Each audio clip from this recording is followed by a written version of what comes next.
My husband forbade me from coming to our beach house for 10 years. It's under renovation. But when I showed up without warning, I saw something that destroyed everything. Good day, dear listeners. It's Briella again. I'm glad you're here with me. Please subscribe to my channel and like this video. And also, let me know in the comments which city you're listening from. That way, I can see how far my story has traveled. I used to think I had the kind of marriage other women envied.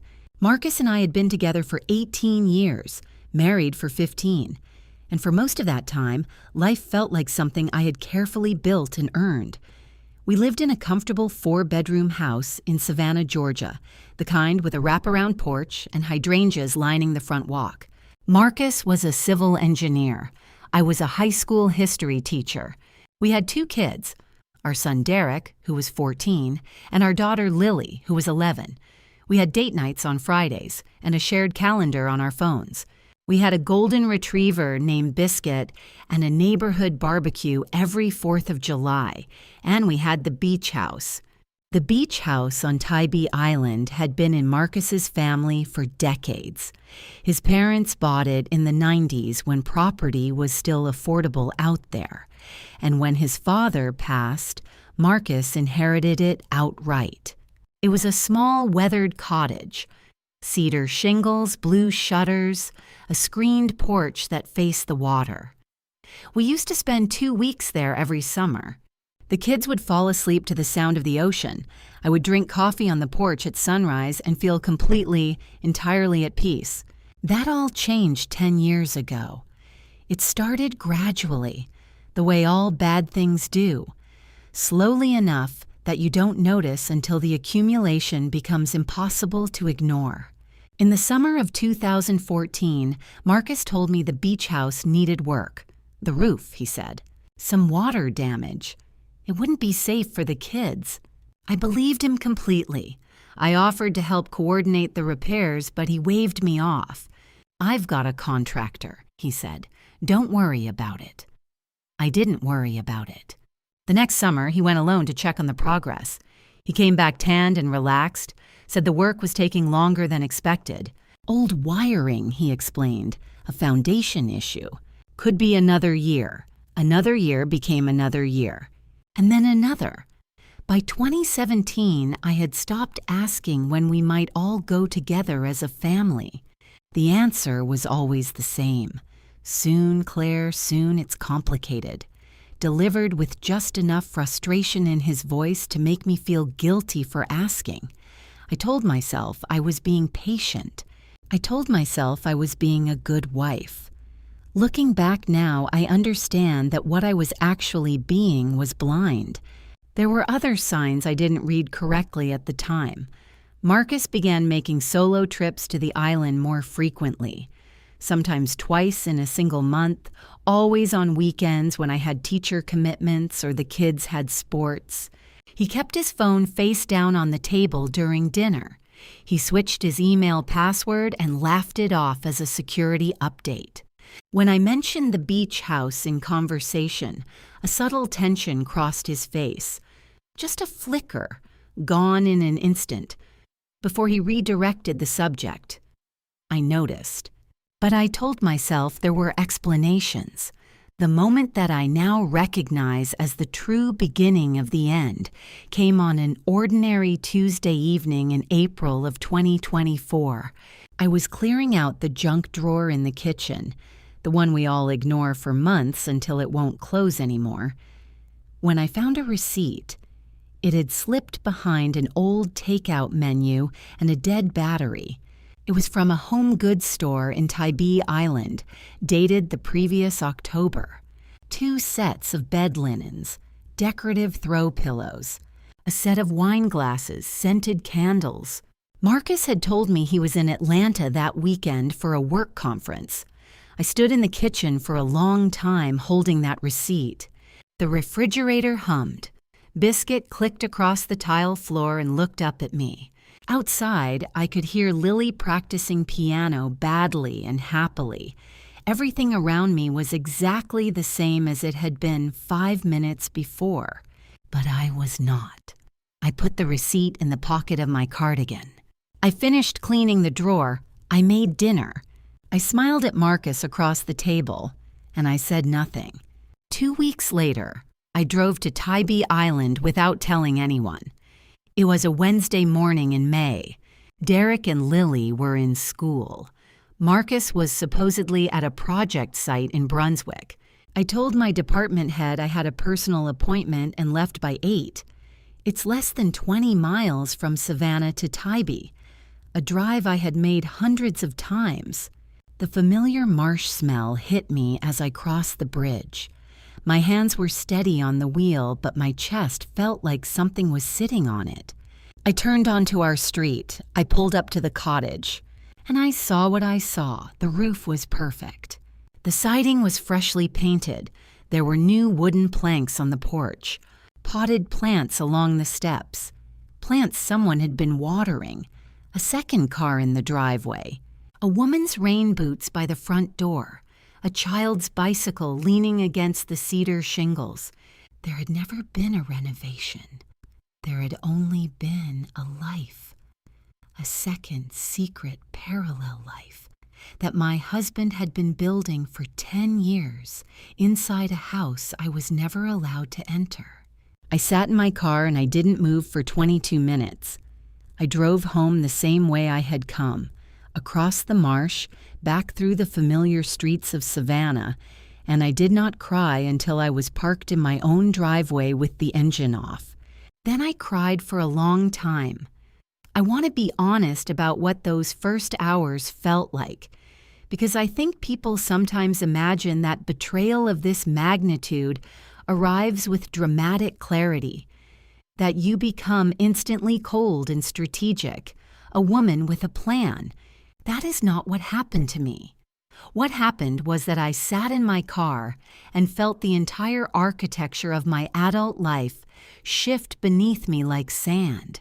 18 years, the beach house where my children had built sandcastles, the Friday date nights, the shared calendar, the golden retriever, all of it suddenly existed inside a question mark. When I finally went inside, I went straight to the bathroom and washed my face.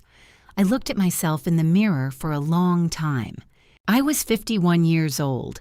I had laugh lines around my eyes and gray threading through my dark hair, and I had spent 15 years building a home with a man who had apparently been building a different one simultaneously.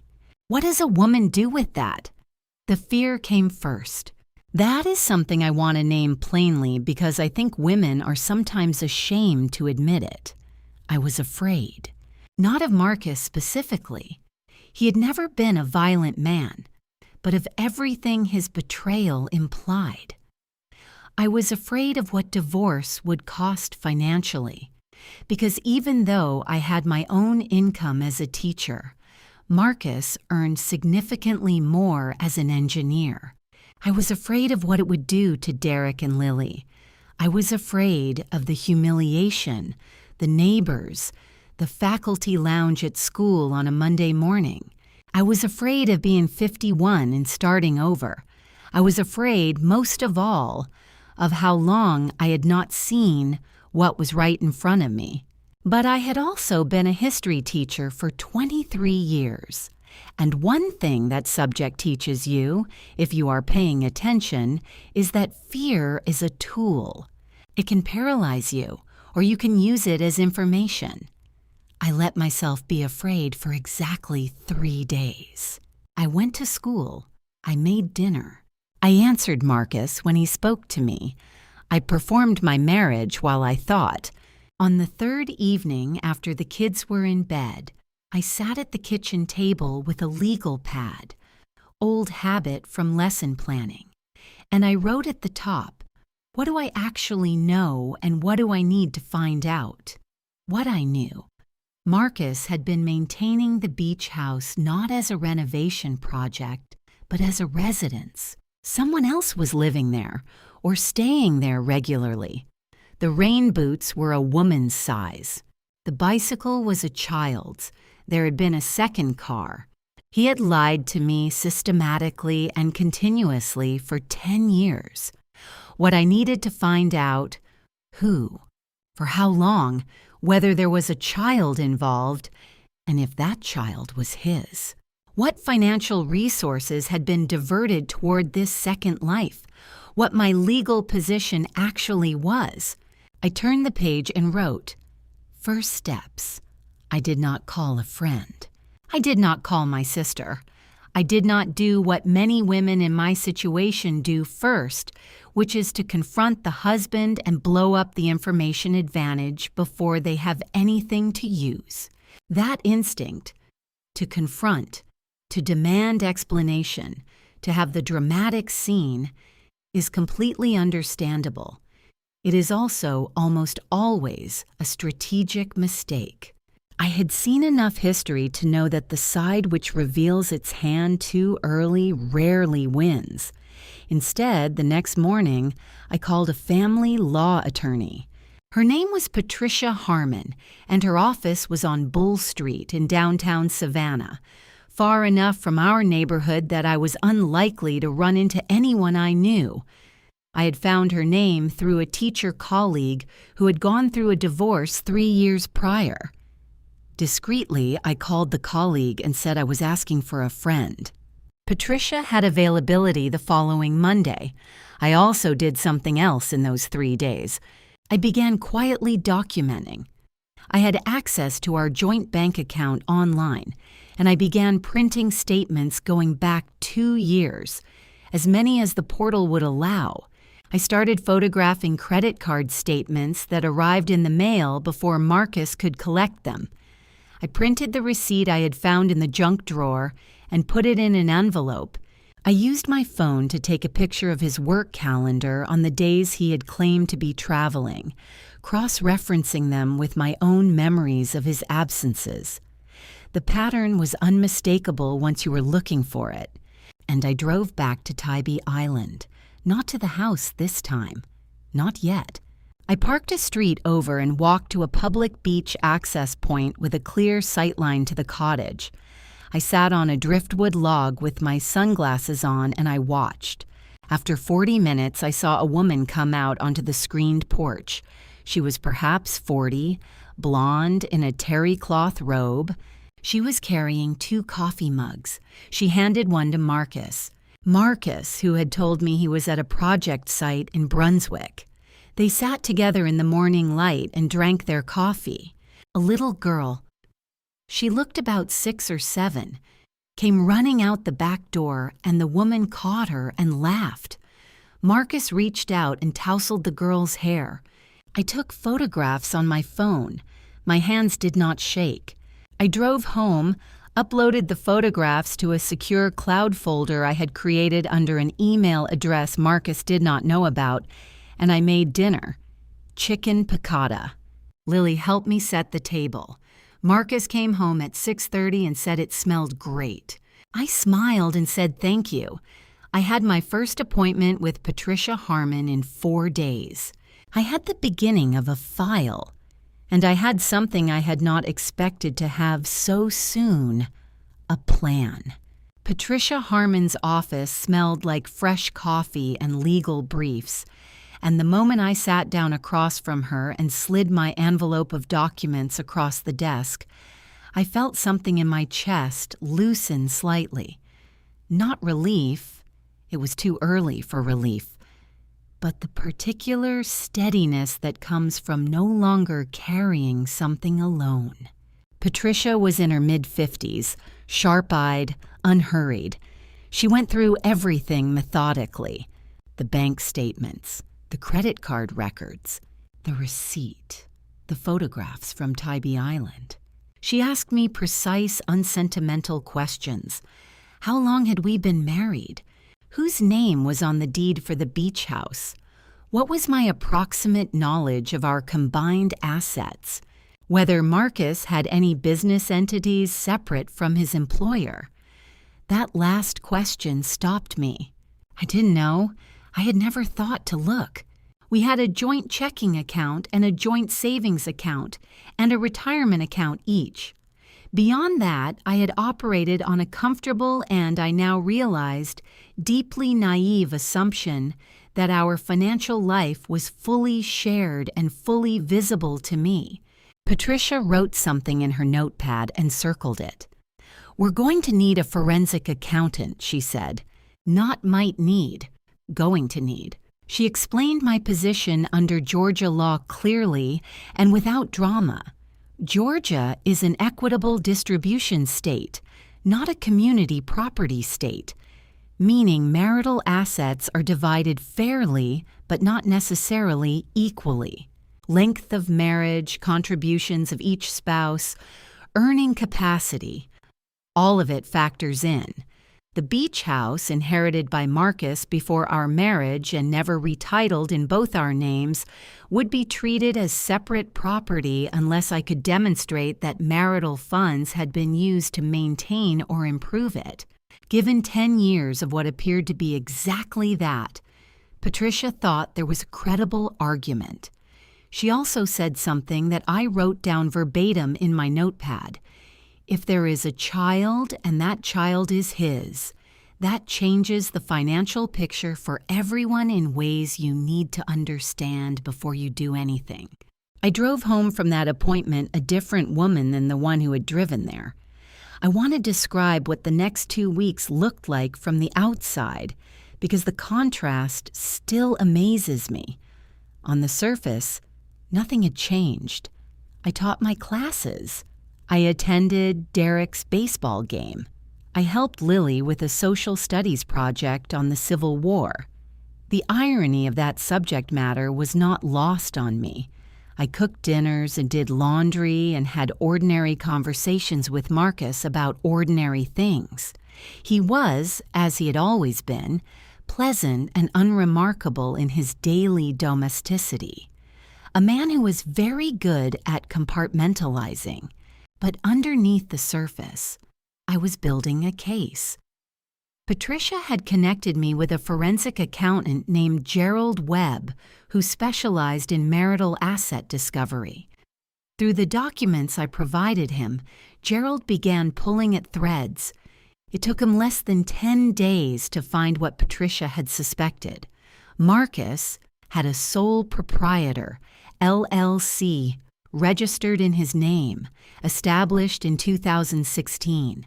It was ostensibly a consulting side business. In practice, it had been receiving payments that were then used to cover the costs of the beach house, property taxes, utilities, the recent renovation, keeping those expenses off our shared accounts where I might have noticed them. The LLC was called Coastal Path Consulting. It had a registered address. I looked it up. The address was the beach house on Tybee Island. When Gerald sent me that document, I sat at my desk in the school's history department office. It was a free period, the hallway outside smelling of cafeteria food and sneakers. And I read it 3 times. Then I forwarded it to Patricia. She called me back within the hour. "That's your point of no return," she said. "We have financial fraud within the marriage. We have deliberate concealment of assets. Combined with what you photographed, this becomes a very different kind of case. And then something happened that I had not anticipated." That same evening, Marcus came home and he was different. Not dramatically. Not in a way that would have alarmed the children.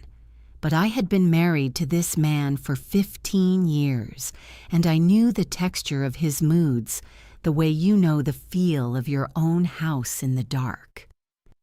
He was quieter than usual at dinner. He checked his phone twice under the table, which he never did in front of the kids. After dinner, when I was loading the dishwasher, he stood in the kitchen doorway and watched me for a moment before asking, very casually, whether I had been in contact with anyone about, he paused, financial stuff. I kept my back to him and kept loading plates. "Like what?" I said, keeping my voice completely neutral. "Just wondered," he said.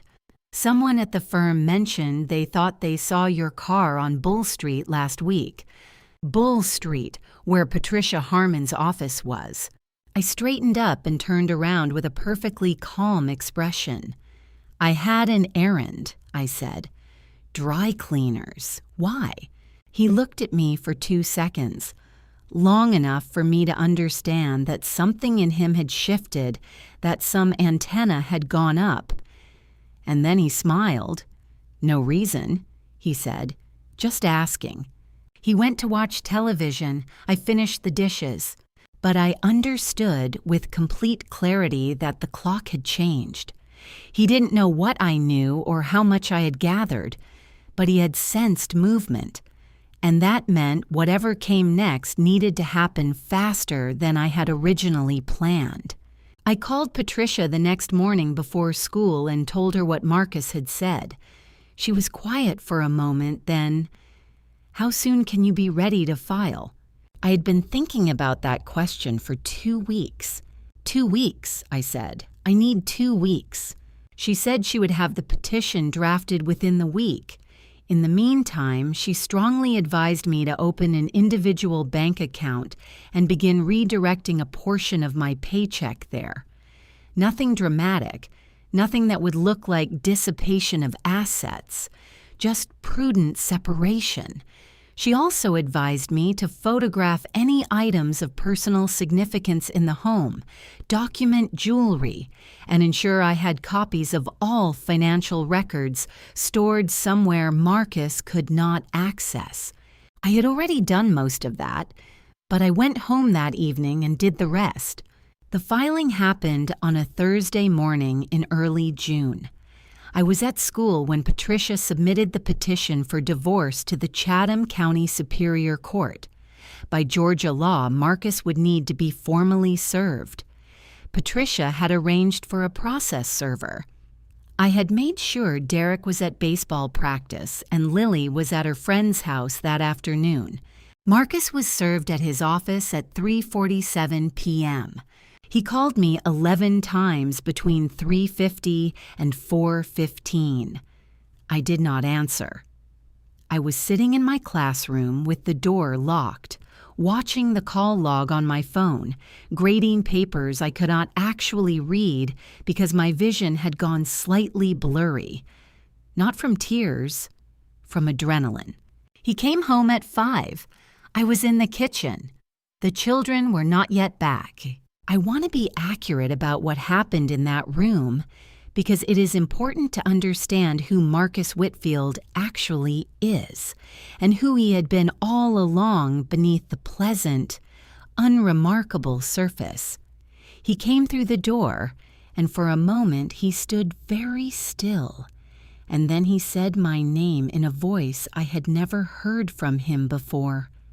Low, controlled, like something with a lid on it. "Claire." I turned around from the counter. I had my phone in my hand with Patricia's number already queued. What followed was 40 minutes that I would not wish on anyone. Marcus alternated between disbelief, then anger, then something that functioned as grief, but was actually closer to panic. The panic of a man who has been caught and is rapidly calculating his losses. He told me I had overreacted. He told me I didn't understand the full situation.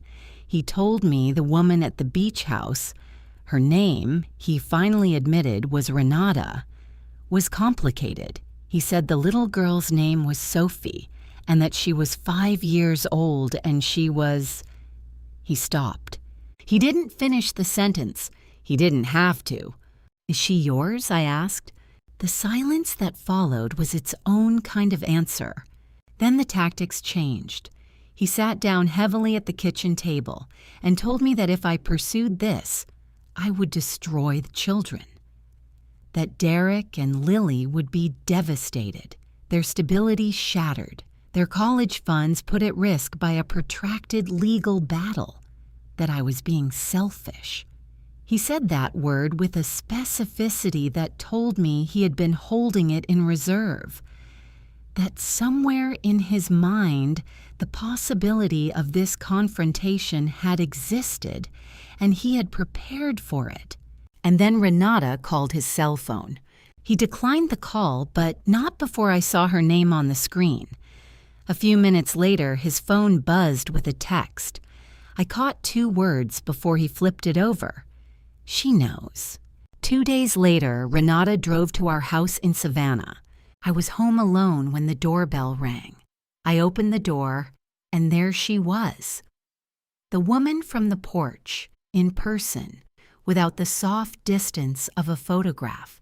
She was polished, composed, and she looked at me with an expression I can only describe as the careful blankness of someone who has rehearsed this. She said she thought we should talk. She said she wasn't the villain in this story. She said Marcus had told her for years that our marriage was essentially over, that we lived as roommates, that he'd been planning to leave. She said she had believed him. She said she was sorry. But that Sophie needed stability and that a messy divorce was in nobody's interest. And wasn't there a way to handle this quietly? Quietly. There was that word.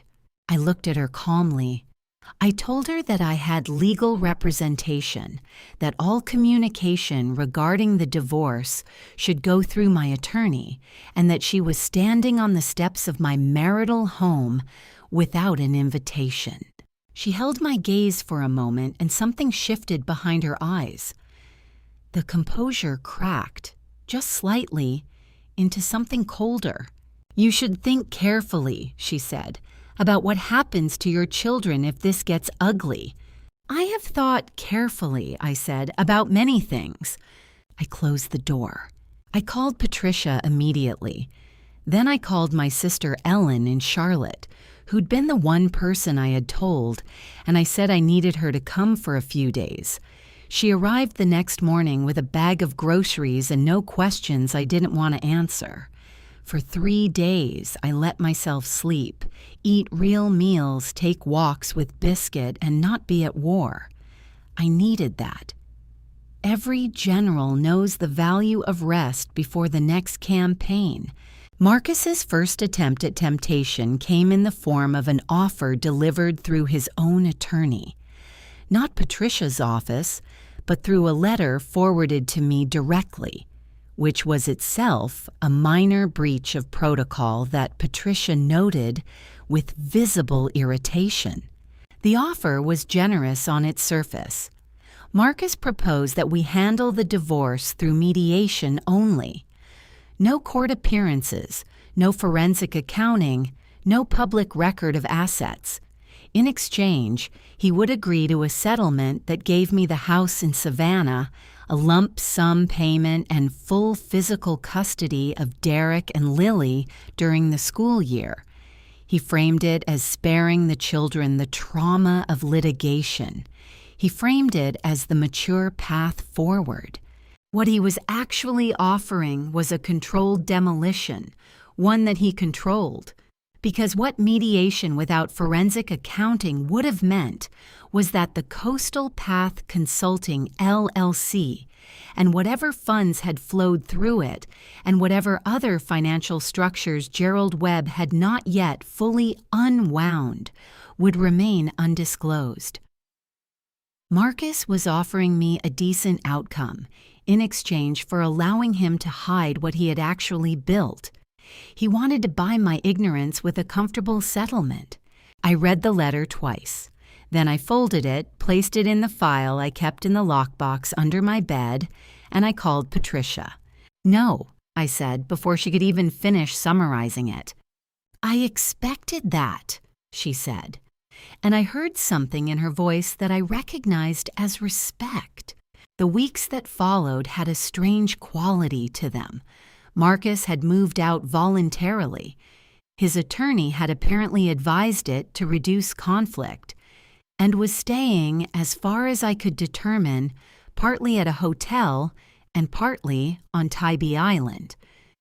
The house in Savannah was quieter than it had ever been, and that quiet was sometimes peaceful and sometimes devastating, depending on the hour and what Derek and Lily said over dinner. The children knew what was happening. They were 14 and 11, old enough that pretending wasn't possible. I had told them, in the plain and careful language I had spent a week preparing, that their father and I were separating, that it was not their fault, and that both of us loved them without condition. Derek had gone very quiet and then gone to his room. Lily had cried for an hour and then asked if Biscuit could sleep in her bed. I did not tell them about Sophie. That was a conversation for another time, and one that Marcus would need to be part of. What I focused on, in that quiet house, was building something other than a legal case. I had spent so long carrying this alone that I had almost forgotten what it felt like to be held up by other people. My sister Ellen had gone back to Charlotte, but called every other day. A colleague at school named Diane, a woman I had eaten lunch with for 6 years without ever being truly vulnerable with, noticed something had shifted in me and asked, simply and directly, if I was all right. I told her the truth, not all of it, but enough. What she said next surprised me. She told me about a women's support group she had attended during her own difficult period 5 years earlier. Not a therapy group exactly, but a group of women who met twice a month at a community center near Forsyth Park to talk honestly about the kinds of things women are often told to manage privately: divorce, financial fear, betrayal. I went the following Tuesday. There were 9 women in the room. I didn't say much that first night. I sat and listened and drank terrible coffee and felt for the first time in months that I was in a room where I did not have to perform being fine. One woman, her name was Greta, she was 63, she had been through something that rhymed with my story in all the important ways, looked at me across the circle and said, "You don't have to explain yourself here." I almost came undone at those words, but I didn't. I held on because I was learning, slowly, through practice, that the cold calm I had discovered in myself over the past weeks was not performance. It was real. Something had calcified in me during those 22 minutes sitting in my car in front of the beach house.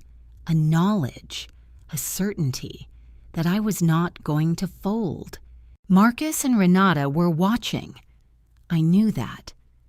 The stillness of the period felt tactical on their end, like they were waiting to see whether I would soften, whether the financial pressure or the loneliness or the weight of managing the children alone would eventually bring me back to the table on their terms. People who depend on others' weakness to protect their own interests always assume the weakness will materialize eventually. I went to the support group. I had dinner with Diane. I called Ellen. I took Biscuit to the park every morning and let the salt and grass smell of a Savannah morning remind me that I was still here, still standing, still building. Gerald Webb called on a Wednesday afternoon to tell me he had found a second LLC. It was a Saturday morning in late July when they came together. I was in the backyard with Biscuit when I heard the doorbell. Lily was at a friend's house. Derek was still asleep upstairs. Teenagers and weekend mornings. I came through the back door into the kitchen, wiped my hands on a dish towel, and went to the front. Marcus and Renata were standing on my porch, together, side by side. He was in a collared shirt, which meant he had thought about how he looked. She had brought flowers, a grocery store bundle of sunflowers held in front of her like a prop. They were not touching, which meant someone had coached them that touching would be the wrong signal. They had prepared for this. I looked at them through the screen door. I did not open it. "We'd like to talk," Marcus said. "All 3 of us, like adults." That phrase, "like adults," was a blade wrapped in velvet, implying that whatever I had been doing with my attorney and my forensic accountant was somehow childish or hysterical, and that the adult response would be to invite them into my home and have a reasonable conversation. I unlatched the screen door and held it open, because the alternative was to have this conversation on the porch where anyone walking by could hear it, and I was not going to give them that.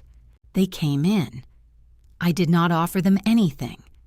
We stood in the living room, which was still full of 15 years of accumulated family life.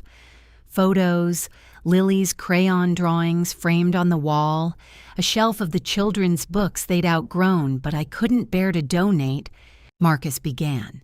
He said that he and Renata had been doing a great deal of reflection. He said he understood he had caused harm.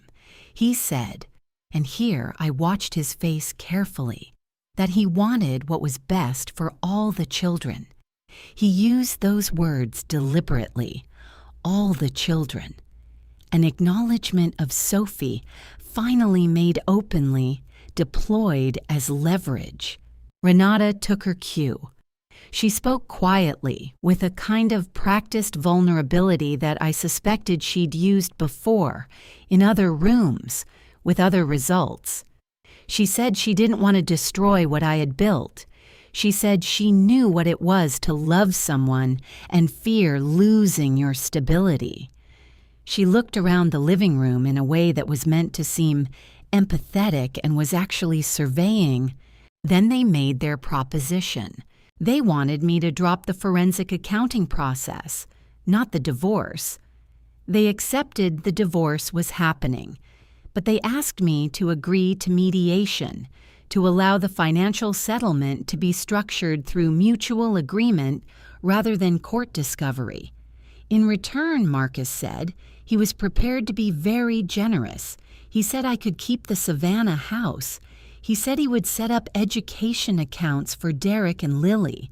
He said the beach house, and here he paused as if offering something meaningful, could be sold and the proceeds split. What he was asking me to give up was the ability to find everything Gerald Webb had not yet found. What he was offering me was a clean exit from a rigged game where he still held the cards I wasn't allowed to see. And then Renata said the quiet part out loud. She said that if this went to court, if financial discovery proceeded, certain things would inevitably become public, that the children would eventually learn details that no child should have to carry, that Marcus's employer would become aware of circumstances that could affect his income, and that a reduced income affected the settlement I could expect. She said all of this calmly, as if she were discussing weather. It was a threat delivered in the language of concern. It was blackmail, wearing the costume of reason. I stood in my own living room and I looked at these two people. This man I had built my adult life with, and this woman who had benefited from his deception for 5 years. And I felt something move through me that I can only describe as ice water in the spine. It was fear, real, clear, physical fear. But underneath it, immediately, was something else, because they had made a mistake. They had come here in person, together, to my home, and they had made their position explicit. They had told me, without realizing it, exactly how worried they were about what Gerald was going to find. You do not offer this much unless you are trying to stop something that frightens you. I appreciate you both coming, I said. My voice was even. I'll share your proposal with my attorney. Marcus blinked. This was not the response he'd expected. He'd expected either capitulation or an emotional outburst, both of which he could manage. Even-tempered legal deflection was harder for him. Claire, he started. Through our attorneys, I said. That's how this works now. Renata's composure finally cracked. fully and without recovery. Her expression went from careful to cold without passing through any intermediate emotion. "You're making a mistake," she said. The sunflowers were still in her hand. She'd been holding them the entire time. It was almost absurd. I walked to the front door and opened it. They left. Marcus looked back once from the walkway with an expression that was part anger and part something that might once have been love, or might have always been the performance of it. I closed the door, I locked it. I stood in my hallway for a moment in the quiet. I was afraid. I want to say that plainly. My hands were cold and my heart was going faster than normal, and the fear was real. But it was the kind of fear that does not weaken you. It is the fear of someone who has committed to a direction and understands fully what the terrain ahead holds. It sharpens you. It burns off anything soft that shouldn't be there. I went to the kitchen and I called Patricia. The deposition was scheduled for a Thursday in September. By that point, Gerald Webb's forensic accounting work had produced results that even Patricia described as remarkable in scope. The second LLC Marcus had incorporated, Whitfield Property Group, had been active since 2019. Its stated purpose was commercial real estate consulting. Its actual function, as demonstrated by 4 years of financial records, had been to receive income from 2 investment properties on St. Simon's Island that Marcus had purchased and managed entirely outside of our marital financial structure. Properties I had never heard of. Properties bought with funds redirected through layers that had taken Gerald months to trace.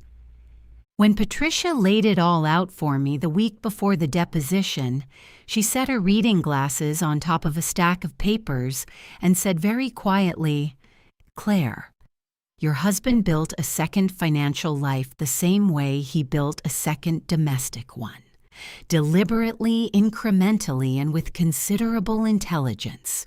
"I know," I said. "I married him." The deposition took place at a downtown law office. Neutral territory, as these things tend to be.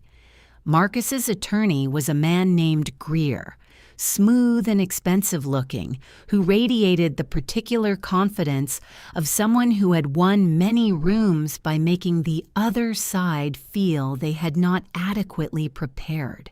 Renata was not present.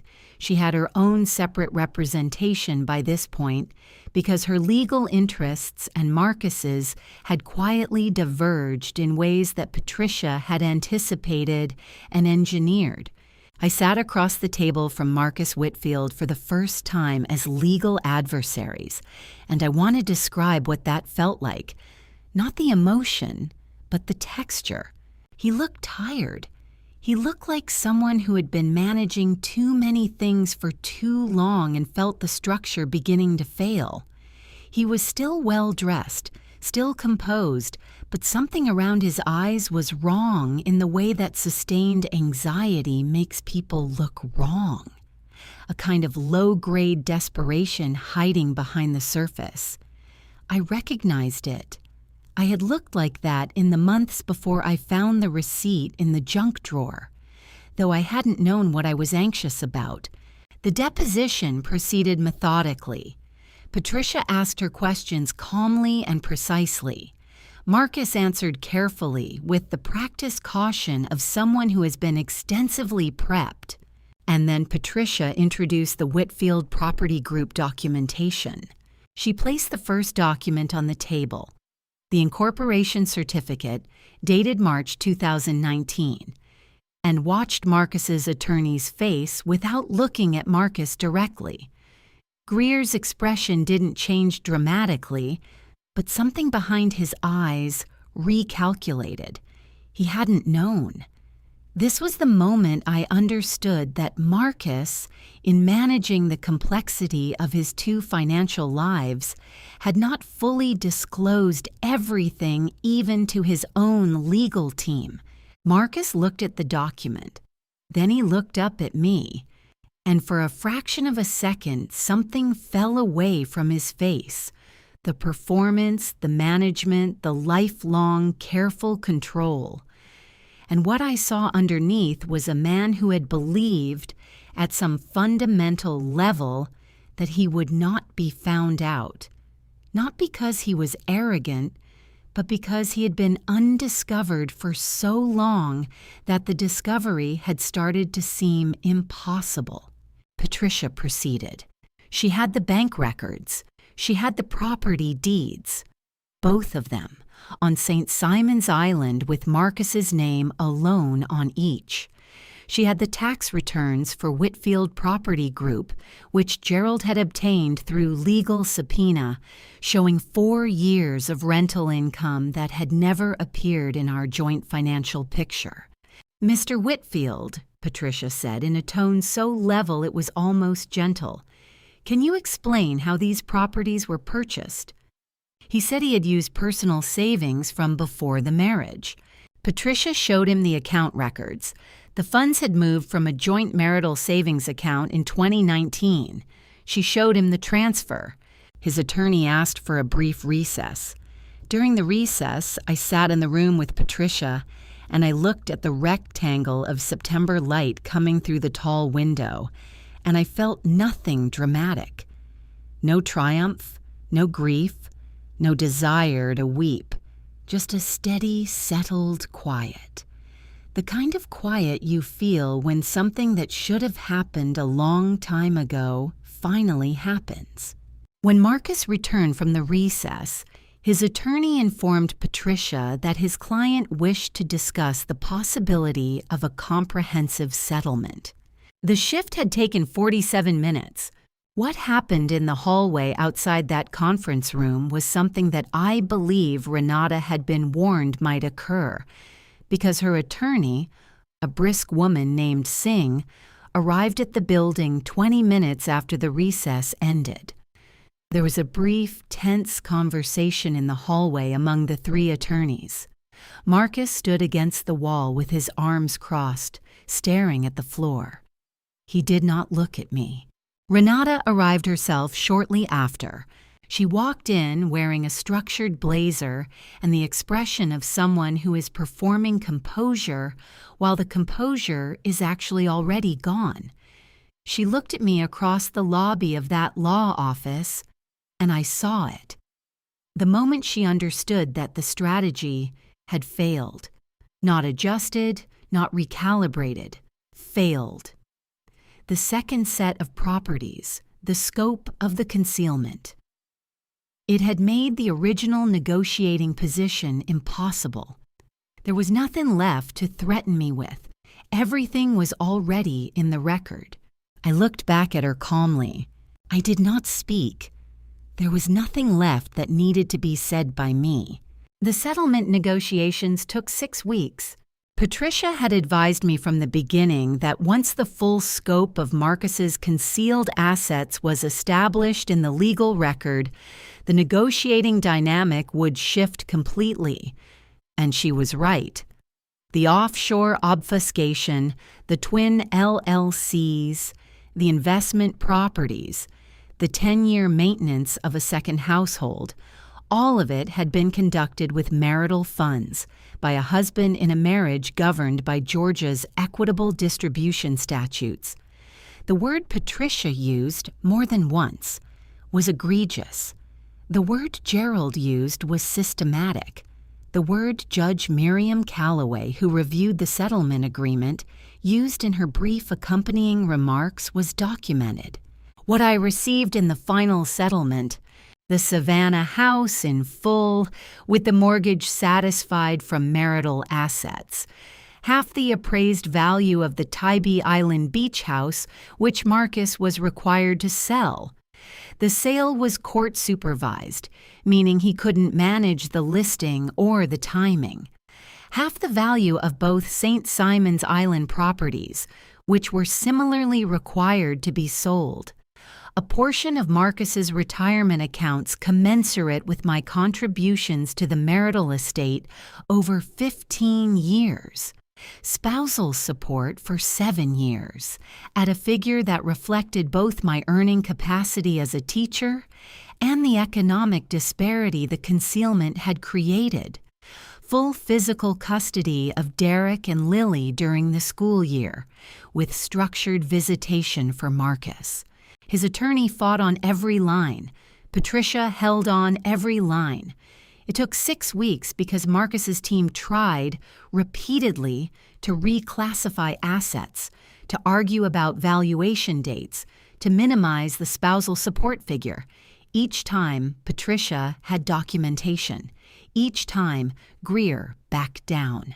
There was one moment I want to describe, because it tells you something important.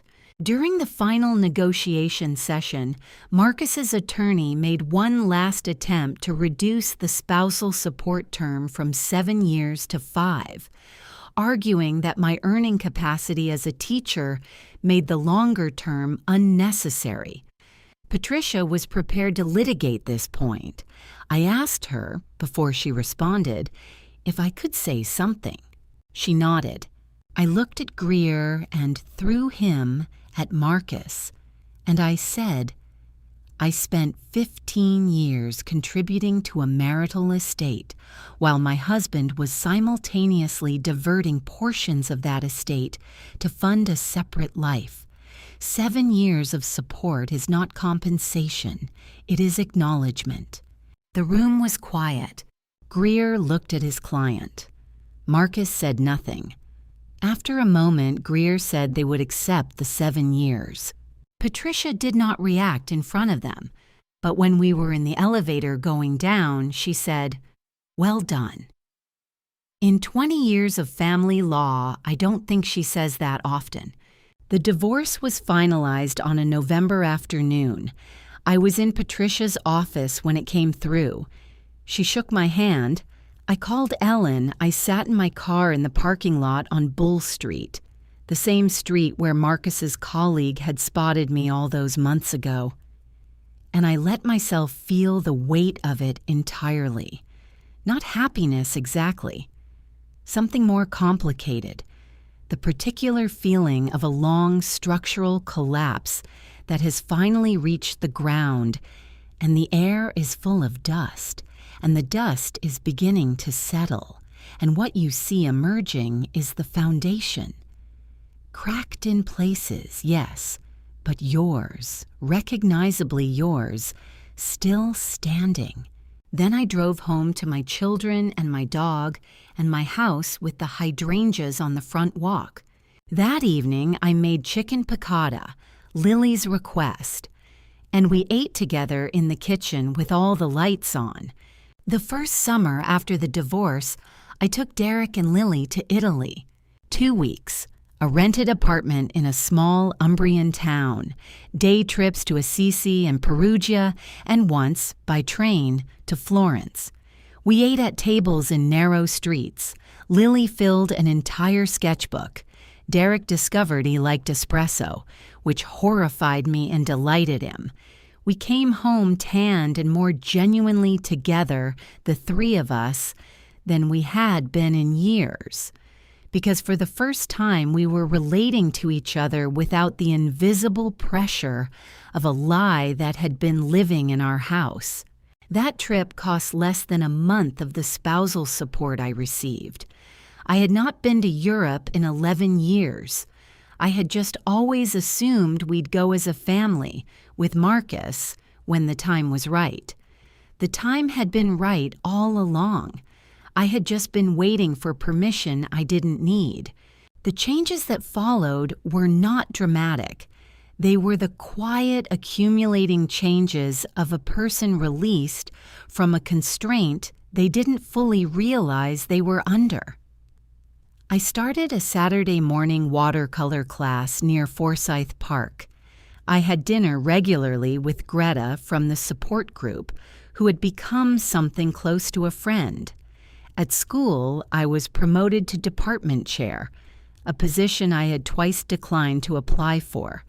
I applied this time and was appointed without ceremony, which is how the right things tend to arrive.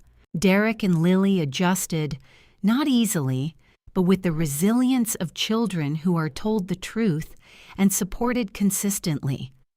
By spring, Derek was focused on environmental science programs for college. Lily painted a portrait of our family, herself, me, Derek, and Biscuit, that won the district art show. Marcus, I heard through Derek, had moved in with Renata and Sophie on Tybee Island. The financial consequences of the settlement left him significantly constrained. The spousal support, the split of the investment properties, the legal fees. He had built his second life on the assumption it would never be fully exposed. That assumption had been wrong, and the correction was steep. As for Renata, within 18 months of the divorce, she and Marcus had separated. I don't know the particulars and don't want to.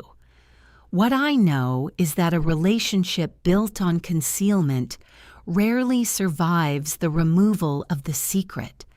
The thing that had held them together, the private world, the stolen beach mornings, the shared lie, had been exposed and made ordinary, and ordinary, apparently, was not enough. The beach house sold in the spring. I read the notification email with my coffee. The house with the blue shutters and the screened porch, where I had once drunk coffee at sunrise and felt entirely at peace, was sold to a family from Alpharetta with 2 small children and a yellow Labrador. I hope they are happy there. I mean that without irony. I have my own peace now. It is not located on Tybee Island. 10 years of lies, hidden in plain sight, and I almost let comfort blind me to all of it. Here is what I learned. Never confuse the absence of conflict with the presence of trust. Know your finances. Know your worth. And when something feels wrong, even quietly, even slowly, trust yourself. The moment I stopped waiting and started looking, everything changed. What would you have done in my place? Would you have confronted him that very first day, or waited and gathered evidence the way I did? Leave your thoughts in the comments. I read everyone. Subscribe if this story moved you. Thank you from the bottom of my heart for listening.